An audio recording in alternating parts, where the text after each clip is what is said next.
Pues bien, mi hermano, buenos días. Les agradezco su confianza de estar conmigo todas las mañanas o tardes, no sé en qué momento me escuchen. Pero llegó el día, cuarta semana de Adviento, la última semana. Por eso estos últimos días, a partir de ayer, se conoce como Feria Mayor de Adviento. Son los días más cercanos ya a la Navidad y en los que entra ya las semanas anteriores. Era principalmente Isaías, Juan el Bautista, los protagonistas, se puede decir así, y van a seguir presentándose, pero entran ya más en juego, más en presencia todos estos días, la presencia de José, de María y sobre todo de Jesús. Entonces es importante que esta última semana, como decía ayer, metamos el turbo en nuestra preparación, o sea, sigamos más de cerca preparando este regalo que le vamos a dar a Jesús en nuestra Navidad. Y hoy la primera lectura, pues seguimos con el profeta Isaías, capítulo 7, versículos del 10 al 14. La segunda lectura hoy es de la carta a los Romanos, los primeros 7 versículos del capítulo 1. Y en el Evangelio sería el primer capítulo de Mateo, capítulos del 18 al 24. Entremos en materia. Isaías, la primera lectura nos presenta a un rey llamado Ahaz. El pueblo de Israel tuvo reyes muy sabios, reyes muy buenos, pero también algunos no tan buenos. Ahaz hoy comete un grave error. Y un grave error que nos ilumina y nos orienta para pensar si no estaremos nosotros hoy cometiendo también el error de Ahaz. ¿Cuál es el error de Ahaz? Ahaz se sentía intimidado por la posible invasión del enemigo. Y lo que hace Ahaz, a pesar de que Isaías ya le había dicho que confiara en Dios, Ahaz lo que hace es confiar más en un hombre. Va y se asocia con el rey de Asiria para que con su ejército fortalecido pueda vencer al enemigo. Y entonces Isaías le dice, pídele al Señor tu Dios una señal de abajo en lo profundo, de arriba en lo alto. O sea, pídele una señal, que sepas, que entiendas que en Dios puedes confiar. Sin embargo, Ahaz dice, no la pediré, no tentaré al Señor. Pero no es tanto que quiera ser fiel y no tentar al Señor. Lo que pasa es que no quiere comprometerse con Dios, prefiere unir sus fuerzas con un hombre que es el rey de Asiria. Pero Dios en su infinita misericordia, Él le dice, el Señor mismo les dará una señal. He aquí que la Virgen concebirá y dará a luz un hijo y le pondrán por nombre Manuel, que quiere decir Dios con nosotros. Este pasaje hermoso vamos a enlazarlo con el Evangelio ahorita. Pero aquí, en primera instancia, todo parece indicar que la profecía se refería en el corto plazo a Ezequías, uno sucesor de Ahaz, y que a través de él iba a renovar la promesa de la alianza, porque Ezequías trataba de hacer las cosas más enfocadas a Dios. Pero en el largo plazo pronto empezaron a ver aquí una profecía acerca del Mesías, y ahorita lo analizaremos en el Evangelio. En la segunda lectura, Pablo primero se presenta a él y se autentifica como apóstol de Cristo. Porque si bien los sucesores de los apóstoles fueron nombrados por los mismos apóstoles, a Pablo lo eligió el mismo Cristo en Damasco. Por eso, aunque él no formaba parte de los 12 originales, él dice, yo soy auténtico apóstol porque Cristo me eligió. En segundo lugar, dice, Cristo me eligió para proclamar el evangelio, para proclamar su evangelio. A eso es a lo que somos llamados y sobre todo a proclamar el evangelio a los paganos. Y en el evangelio dice Pablo, ese evangelio anunciado tiene dos condiciones. Primera, que Cristo es nuestro Señor, nació en condición de hombre, del linaje de David, pero también en condición de espíritu santificador se manifestó como hijo de Dios. O sea, está refiriéndose a las dos naturalezas de Cristo, la naturaleza humana adquirida a través de María y la descendencia o la naturaleza divina por ser hijo de Dios. En tercer lugar dice algo que es el centro de nuestra fe. Dice que manifestó todo su poder como hijo de Dios a partir de su resurrección de entre los muertos. O sea, la resurrección de Cristo es piedra angular en nuestra fe. Y por último, algo muy hermoso, que Dios nos ama y nos quiere nos quiere a su lado.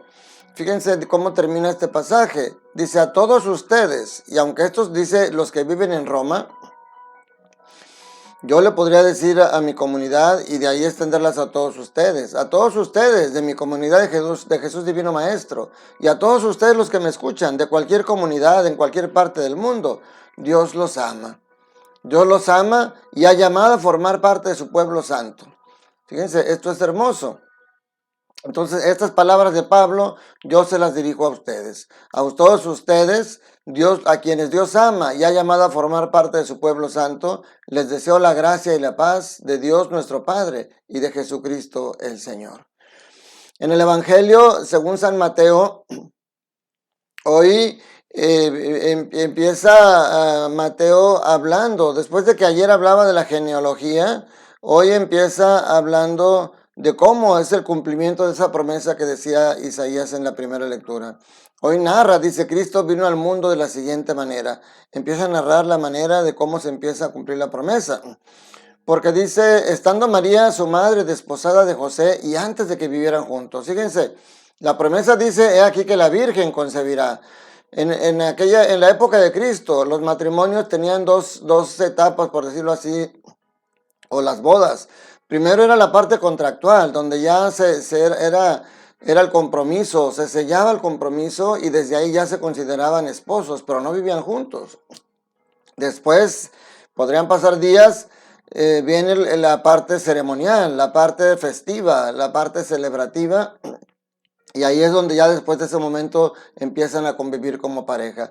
Aquí empieza el cumplimiento de la promesa. Antes de que viviera, en el inter de estos dos acontecimientos, María queda embarazada por obra del Espíritu Santo. La Virgen concebirá a un hijo.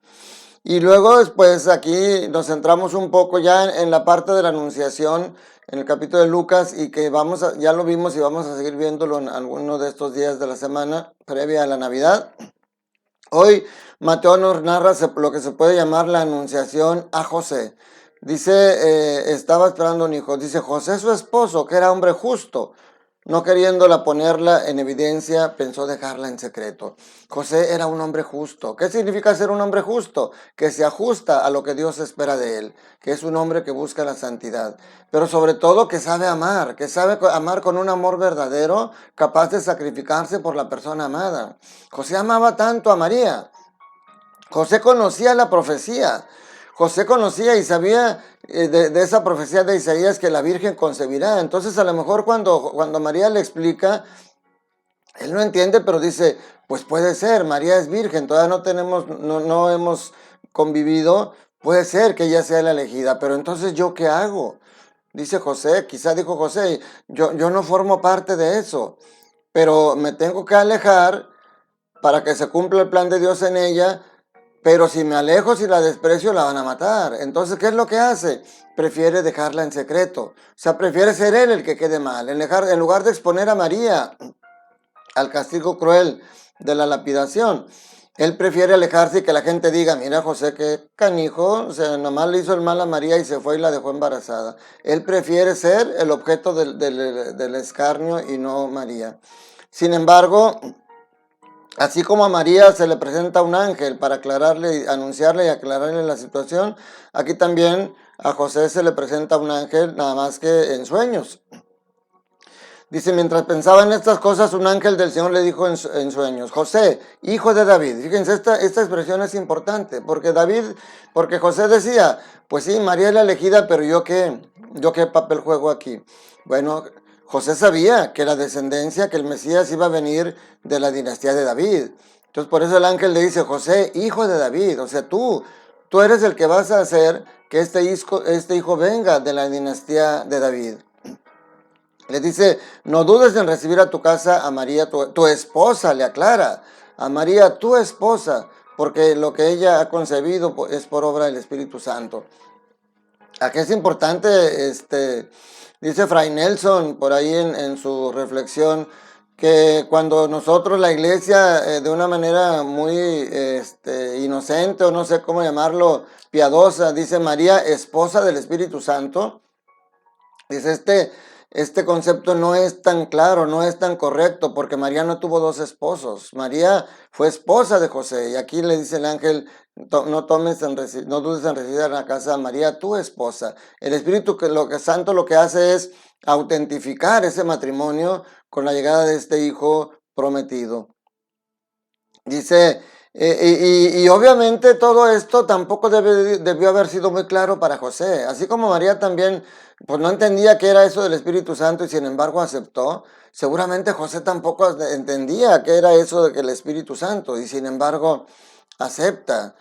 Y luego, el segundo punto, el siguiente punto, es que José es verdaderamente padre de Jesús. Fíjense, esto hay que tener cuidado en cómo entendemos esto, porque dice también Fray Nelson, a veces se le dice a José el padre putativo de Jesús, pero dice, no es tan correcto porque putativo significa el que se pensaba que era padre o el que es considerado padre aunque no lo sea. Esto significa hijo putativo.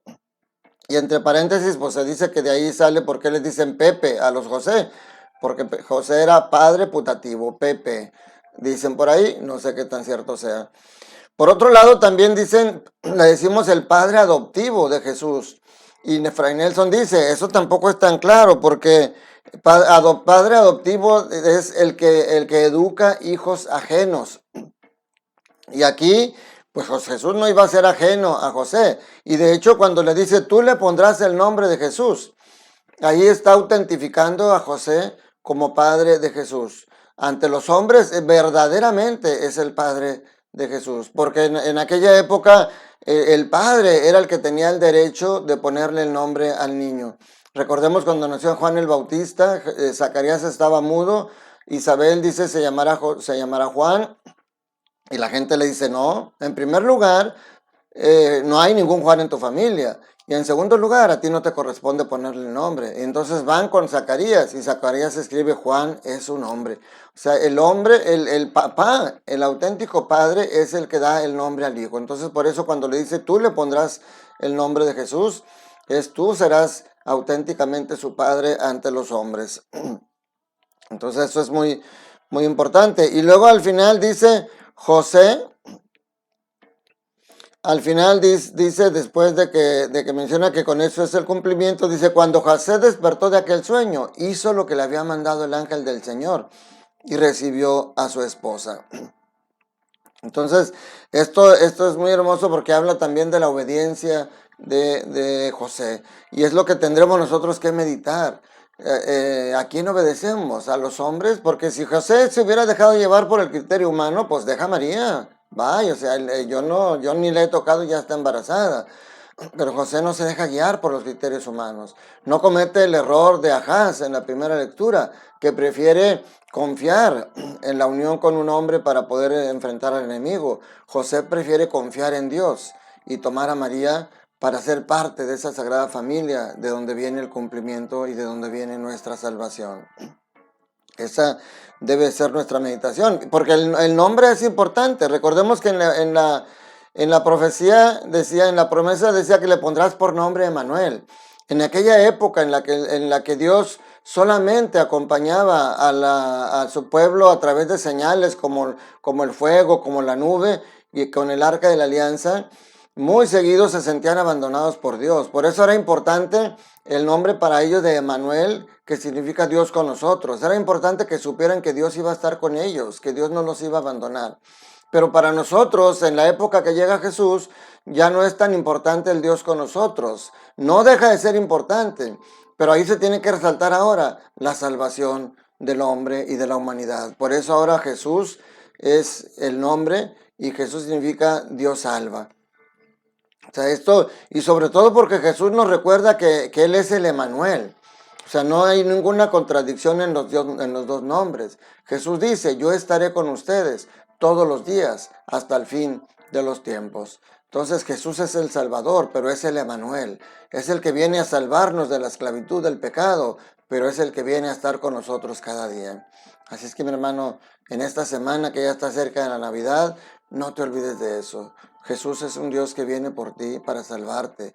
Es un Dios que está contigo todos los días, que está contigo para fortalecerte en los momentos duros de tu vida, que está contigo para consolarte en el momento del dolor y del sufrimiento, que está contigo para darte las armas para que venzas ese pecado, ese enemigo que te quiere alejar de él, que está contigo para sanar las heridas de tu corazón, que está contigo para limpiar y purificar tu corazón, para que Él pueda nacer esta Navidad de una manera más clara y precisa en ti. No desprecies esto, mi hermano, no te centres en criterios humanos, no sigas criterios de los hombres. Los criterios divinos son los que te van a llevar a la verdadera felicidad y a tener una vida plena ya desde este mundo.